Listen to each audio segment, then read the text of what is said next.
बेटा, राशन के लिए हमारे पास पैसे तो नहीं है। माँ, आप चिंता मत कीजिए। इस किताब ने मुझे ऐसा तरीका बताया है जिससे बिना पैसे के ही हमें राशन मिल जाएगा। यह कहकर वीरेंद्र गांव के बनिए के पास गया और बनिए से बोला, क्या तुम मुझे जानते हो? बनिए ने कहा, तुम महर्षि देवदत्त के बेटे हो। वीरेंद्र ने जवाब दिया, ठीक कहा। तुम कल से रोज मेरे घर पर 2 बोरी आटा, 3 बोरी चावल और 1 बोरी दाल और घी भेज दिया करना। दुकानदार बोला, वह तो ठीक है, लेकिन इसके पैसे कौन देगा?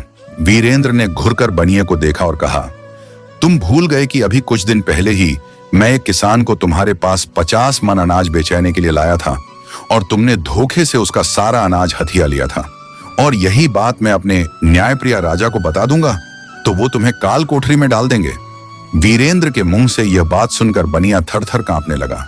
वीरेंद्र ने तो उसका सार राज जान लिया था और यह बात सच भी थी कि उसने पिछले महीने एक किसान को लूट लिया था जिसे वीरेंद्र लेकर आया था।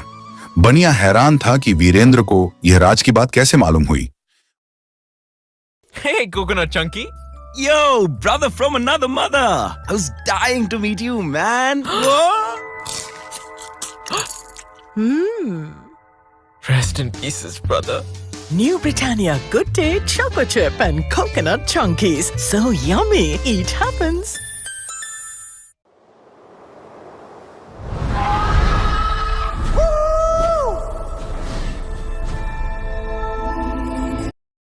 कैसे मालूम हुई?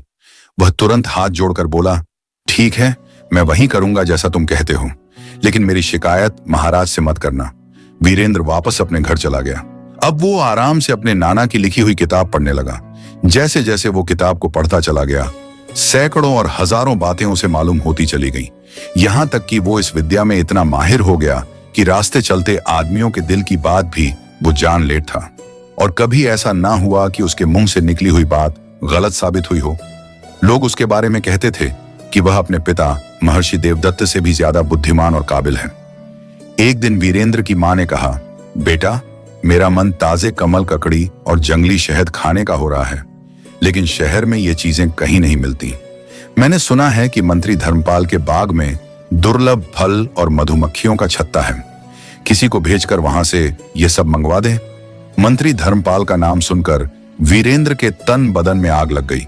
उसने कहा, हाँ ठीक है मां, मैं वह दुर्लभ फल और मधुमक्खियों का छत्ता खुद लेने जाता हूं। और वह घर से चल दिया। जब वीरेंद्र बगीचे में पहुंच तो दरवाजा बंद था। उसने बगीचे के रखवाले को आवाज दी।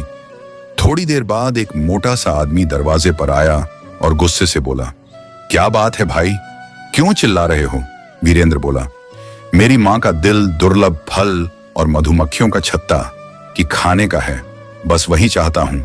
वह आदमी बोला, तुम जानते हो कि यह मंत्री जी का बगीचा है, कोई दुकान नहीं है, दफा हो जाए यहां से रखवाला। दरवाजा बंद ही करने वाला था कि वीरेंद्र ने चिल्लाकर कहा, खबरदार, दरवाजा बंद मत करना। कल जो सांप तूने मारा था उसकी मां तुझे डसने के लिए छिपी बैठी है। यह बात सुनकर रखवाला हैरान रह गया। उसने झुककर बाग में इधर उधर देखा तो सचमुच एक नागिन वहां पर दिखाई दी। रखवाला ने मन में सोचा, मैंने इसे ऐसे ही दांत दिया? वह पूछने लगा कि तुम्हें कैसे पता चला कि कल मैंने सांप को मारा था और मुझे उसकी मां डसने वाली है? वीरेंद्र ने कहा, तुम्हें इस बात से कोई मतलब नहीं होना चाहिए। तुम्हें साथ देना है तो दो, वरना मैं जाता हूं। रखवाला बोला, अरे गुस्सा क्यों हो रहे हो? चलो मेरे साथ, अंदर चलो, मैं तुम्हें बहुत सारा फल और मधुमक्खियों का छत्ता दूंगा, लेकिन ये बात किसी और को मत बताना, वरना मंत्री धर्मपाल मेरी खाल खिंचवा देगा। वीरेंद्र बोला, तुम धर्मपाल की चिंता ना करो,